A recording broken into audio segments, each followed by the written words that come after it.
तो गाइस मैं हूं अंकित और आप देख रहे हैं रेसलिंग फैंस नेटवर्क। तो भाई ये वीडियो बहुत ही इंपॉर्टेंट होने वाली है एंड मुझे मालूम है कि आप लोग Roman Reigns triple H power struggle वाली अपडेट का वेट कर रहे थे। तो यही है वो अपडेट एंड ये बहुत ही लंबी अपडेट होने वाली है, लेकिन बहुत ही क्रेजी इंपॉर्टेंट अपडेट होने वाली है। तो स्किप किए बिना सुनना, बस शुरू करने से पहले चैनल को सब्सक्राइब कर देना। हल्का सा कॉन्टेक्स्ट दे देता हूँ भाई। रोमन रेंज जो रेसलमेनिया में मैच चाहते हैं, ट्रिपल एच वो मैच करना नहीं चाहते हैं। ट्रिपल एच जो मैच चाहते हैं वो रोमन रेंज नहीं करना चाहते हैं, इसीलिए दोनों के बीच में पावर स्ट्रगल है एंड रोमन रेंज को अपनी बुकिंग नहीं पसंद आ रही है। ये भी एक रीजन है कि रोमन का कमबैक डब्ल्यूडब्ल्यू में नहीं हो रहा या फिर डीले हो रहा है। बेसिकली दोनों ये सेम पेज पे नहीं है, बुकर एंड सुपरस्टार अलग अलग पेज पे है। अब मैं आपको बहुत ही इंपॉर्टेंट अपडेट बताने जा रहा हूं, बैक स्टेज अपडेट इस पावर स्ट्रगल को लेके, तो ध्यान से सुनिएगा। कहा जा रहा है कि समरस्लैम 2025 के बाद रोमन रेंज ने ट्रिपल एच से बातचीत करनी बंद कर दी अपने बुकिंग को लेके। रोमन को ट्रिपल एच की बुकिंग पसंद ही नहीं आई। रोमन अब डायरेक्टली समरस्लैम 2025 के बाद Rock, Nick Khan and Ari Emanuel से बात कर रहे थे अपने स्टेटस को लेके, अपनी डब्ल्यूडब्ल्यू बुकिंग को लेके, एंड इन्होंने बताया कि उन्हें पसंद नहीं आ रहा है ट्रिपल एच जिस भी तरीके से उनको बुक कर रहे हैं।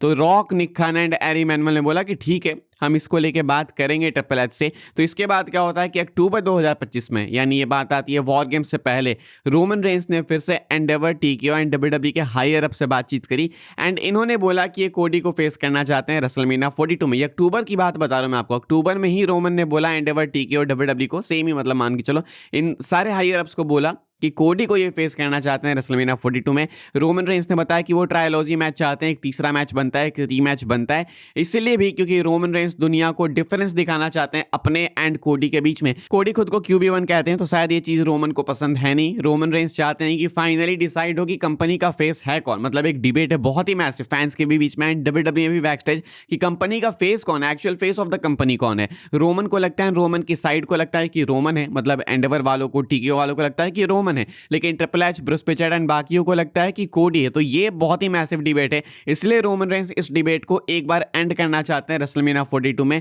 एक फाइनल मैच के साथ में। रोमन रेंज ने आइडिया प्रेजेंट किया अक्टूबर में कि कहानी कुछ ये होगी कि फैंस उनको बहुत सपोर्ट कर ही रहे हैं, तो रोमन बनेंगे एक परफेक्ट बेबी फेस एंड इस मैसिव सपोर्ट के साथ वो रेसलमेनिया 42 की तरफ आगे जाएंगे, जहां पे वो फेस करेंगे अनडिस्प्यूटेड चैंपियन कोडी रोड्स को। बस अंतर ये होगा कि कोडी रोड्स बेबी फेस नहीं होंगे, कोडी रोड्स होंगे हील, यानी कि टेबल्स हम लोग टर्न कर देंगे, ऐसा बोला रोमन रेंज ने। ये वाला आइडिया बहुतों को पसंद भी आया। रोमन रेंज पर्सनली चाहते थे कोडी को हराना रेसलमेनिया 42 में, ताकि वो इसको एज अ कॉम्प्लिसमेंट भी ले लें एंड ताकि इस राइवलरी को एक क्लोजर मिल जाए। मतलब रोमन रेंज इस राइवलरी को इसी तरीके से एंड करना चाहते थे, लास्ट लाफ चाहते थे कि रोमन रेंज को ही मिले। बेसिकली ध्यान समझना इसको कि रोमन रेंज को अच्छा नहीं लग रहा है ये सब देख के कि कोडी रोड्स QB1 कहे जा रहे हैं, कोडी रोड्स को फेस ऑफ द कंपनी कहा जा रहा है, इसलिए रोमन रेंज एक आखिरी मैच, एक तीसरा मैच रेसलमेनिया 42 में करना चाहते थे एंड मेन इवेंट में वो जीत के अनडिस्प्यूटेड चैंपियन बनना चाहते थे, क्लियर कोडी रोड्स को पिन करके, ताकि दुनिया को एक मैसेज जा सके कि Roman Reigns he face of the company है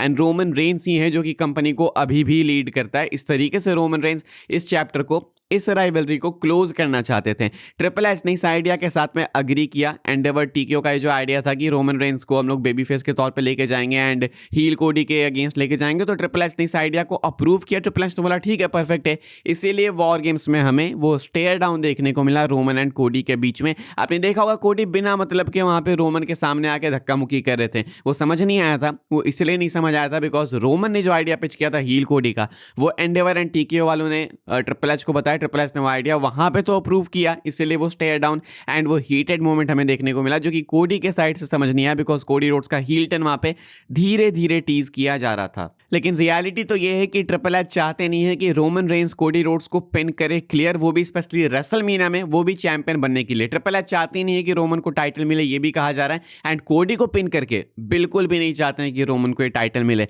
तो ट्रिपल एच ने अपना दिमाग लगाया एंड ट्रिपल एच ने एक लूप होल ढूंढा इन सारी चीजों के अराउंड। हम सबको मालूम है कि एंडेवर, टीकेओ, एरी मैनुअल, इनके पास ज्यादा पावर है, तो ट्रिपल एच इनके डिसीजन को ऐसा नहीं कर सकते कि कट शूट डाउन कर दिया एंड इनके डिसीजन को नहीं माना। ट्रिपल एच को लूप होल्स निकालने होते हैं। तो ट्रिपल एच ने क्या किया, ट्रिपल एच ने अल्टरनेट प्लान्स बनाने चालू किए ताकि कोडी को हील ना बनाना पड़े एंड ताकि रोमन से कोडी को हराना ना पड़े। तो ट्रिपल एच करते हैं कि ड्रू मैकिंटायर को अनडिस्प्यूटेड चैंपियन बनाते हैं। ये लास्ट मिनट चेंज था, शायद ड्रू मैकिंटायर स्मैकडाउन में टाइटल अगेन नहीं जीतते। ट्रिपल एच ने इनको लास्ट मिनट पे चैंपियन बनाया प्लान्स चेंज करने के लिए, ताकि इनको एक लूप होल मिल जाए एंड ये रोमन रेंस को WWE टाइटल प्लान से बाहर निकाल सके एंड कोडी रोड्स का हील टर्न भी ना हो। बेसिकली कोडी रोड्स सेव हो जाए रेसलमेनिया 42 में, इसलिए ट्रिपल एच ने ड्रू मैकिंटायर को टाइटल दी। तो एंडेवर वालों ने, टीकेओ वालों ने ट्रिपल एच से पूछा कि आपने ये चेंज लास्ट मिनट में क्यों किया। तो ट्रिपल एच अपना रिस्पॉन्स देते हुए कहते हैं कि मैंने ये इसीलिए किया क्योंकि मैं किसी और सुपरस्टार को भी अपॉर्चुनिटी देना चाहता था, इसलिए मैं मैकिंटायर को चैंपियन बना के स्मैकडाउन से विदा कर रहा हूं। यानी कि ट्रिपल एच ने ड्रू मैकिंटायर के कंधे पे रख के गोली चला दी। अगर इनको ड्रू मैकिंटायर को अपॉर्चुनिटी देनी ही थी देन व्हाई नॉट एट रेसलपलूजा, जहां पे पहली बार ये आइडिया पिच किया गया था। सैटरडे नाइट्स मेन इवेंट में क्यों नहीं, यहां पे ही क्यों? जब रोमन ने आइडिया पिच कर दिया मेन इवेंट के लिए तब ही क्यों? तो इससे पता चलता है कि ट्रिपल एच चाहते ही नहीं है कि रोमन रेंस टाइटल पिक्चर में आए कोडी के अगेंस्ट एंड कोडी को बीट करे रेसलमेनिया में। तो कहानी ये है कि रोमन रेंस ओरिजिनली प्लान थे कि वो Monday night on stranger things वाले एपिसोड में अपीयर होंगे, आल्सो स्मैकडाउन में अपीयर होते हुए रिसेंटली, लेकिन ऐसा कुछ हुआ ही नहीं क्योंकि रोमन को ये चीजें पसंद नहीं आ रही जो भी उनके साथ हो रहा है। फिलहाल उनको लगता है कि उनको स्क्रू किया जा रहा है and there is a massive power struggle between Roman Reigns and triple H behind the scenes in WWE। बहुत से डिस्कशंस है कि रोमन को आगे जाके वर्ल्ड हेवीवेट चैंप से पिक्चर में डाला जा सकता है, सीएम पंक के पास जो टाइटल उसकी बात की जा रही है, लेकिन ये भी रेसलमेनिया 42 में नहीं होगा and there is a massive backstage politics behind the scenes in WWE right now. मिला जुला के कॉन्टेक्स्ट में आपको इतना दूं तो रोमन को अपनी बुकिंग बिल्कुल नहीं पसंद आ रही है। रोमन रेंस रेसलमेनिया 42 में कोडी को फेस करके उनको क्लियर हराना चाहते थे, वर्ल्ड चैंपियन बनना चाहते थे, WWE चैंपियन बनना चाहते थे, ताकि वो दुनिया को एक मैसेज दे सकें कि देख लो भाई अभी भी मैं ही हूं जो इस कंपनी को कैरी कर रहा है। लेकिन ट्रिपल एच को ये चीजें पसंद नहीं आई बिकॉज ट्रिपल एच को पसंद है कोडी रोड्स। तो ट्रिपल एच ने मैकिंटायर के कंधे पे रख के गोली चला दी, मैकिंटायर को जबरदस्ती चैंपियन बना दिया कि मैकिंटायर अब चैंपियन हो गया, अब तो ये मैच हो नहीं सकता, तो अब कोडी को ही टाइटल के पीछे जाना होगा। रोमन रेंस एलिमिनेट हो जाएंगे इस पूरे सीनेरियो से ही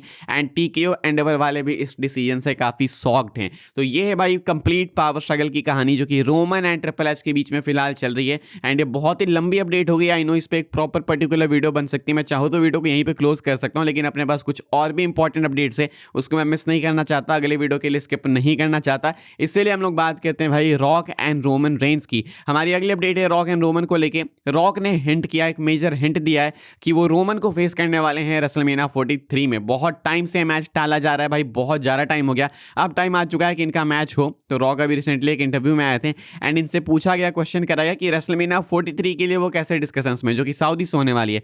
तो रॉक कहते हैं I am excited for the brand of WrestleMania and I am also excited for the kingdom in terms of conversations I have been having, it's all good, it will always be good. तो यहाँ पे देख के लगता तो है कि Rock and Roman का मैच लॉक्ड है, क्योंकि हमने सुना कि सऊदी वाले चाहते हैं कि रॉक कंपीट करे रेसलमेनिया में रोमन के अगेंस्ट स्पेशली, एंड सऊदी वाले ऐसा चाहते हैं। एंड अगर रॉक की कॉन्वर्सेशन सऊदी के साथ में अच्छी चल रही है, इनफैक्ट बहुत ही अच्छी चल रही है, तो देन तो वो अग्री कर चुके हैं रोमन रॉक वाले मैच के लिए, यानी कि दोनों सेम पेज पे। इसका मतलब कि रोमन रॉक ये जो मैच रेसलमेनिया 37 से ही स्किप किया जा रहा है वो अब आपको 43 में देखने को मिल सकता है फाइनली, वो भी मिल ही सकता है। मैं बोलूंगा यू नेवर नो भाई कि कब क्या कैंसिल कर दिया जाए। इससे पहले भी कई बार हुआ भाई कि हमें लगा कि अब तो होगा ही रोमन रॉक का मैच, लेकिन हमें स्क्रू कर दिया जाता है। तो अभी देखते हैं क्या होता है। फिलहाल रॉक ने हिंट तो दिया है कि आपको रोमन रॉक का मैच रेसलमेनिया 43 में देखने को मिलेगा। हम लोग बात करेंगे विंसेंट केनेडी मैकमैन की। विंस मैकमैन का WWE कमबैक हो सकता है, ये current WWE superstar Logan Paul का खुद ही मानना है। लोगन पॉल बिलीव करते हैं ऐसा कि विंस मैकमैन का कमबैक होगा। उनके खुद के पॉडकास्ट में उनसे बात करते करते कहा जाता है कि Vince McMahon hall of fame में इंडक्ट होंगे क्या, तो कहते हैं लोगन पॉल 100% है, तो बिल्कुल होने वाले, इस पर कोई डाउट नहीं है, डेफिनेटली वो इंडक्ट होंगे। इनफैक्ट इनको ये भी लगता है कि विंस मैकमैन की वापसी भी होगी WWE में। इन्होंने ऊपर से ही एक क्लियर ऐड करी एंड ये कहते हैं कि इनको लगता है विंस मैकमैन का कमबैक भी होगा WWE में, एक्चुअल रोल में, बुकर वाले रोल में। तो ये है एक मैसिव अपडेट भाई लोगन पॉल की तरफ से, शायद इनको कुछ हिंट मिला होगा पॉसिबली। आगे बढ़ते हम लोग बात करते हैं अपनी आखिरी अपडेट के बारे में, जो कि अनरियल सीजन 3 को लेकर। तो कल अनरियल सीजन 2 एयर हो गया, इस पर हम लोग एक प्रॉपर वीडियो भी बना चुके हैं। मैंने आपको सब कुछ बताया कि क्या हुआ अनरियल सीजन 2 में, क्या नहीं हुआ। अनरियल सीजन 3 आने वाला है इसी समर, यानी कि समर स्लैम के पहले नहीं तो समर स्लैम के बाद। एंड जॉन सीना आपको यहाँ पे मेनली फीचर होते हुए दिखेंगे। जॉन सीना के फाइनल रन को यहाँ पे कवर किया जाएगा, सीना के रिटायरमेंट मैच को एंड फेयरवेल टूर को जो बचा कुछ था समर स्लैम 2025 के बाद, वो सब कुछ यहाँ पे कवर किया जाएगा। बेसिकली मेन फोकस अनरियल 3 के जॉन सीना होने वाले हैं एंड ये आपको इस समर वापस से रिलीज होते हुए देखने को मिलेगा।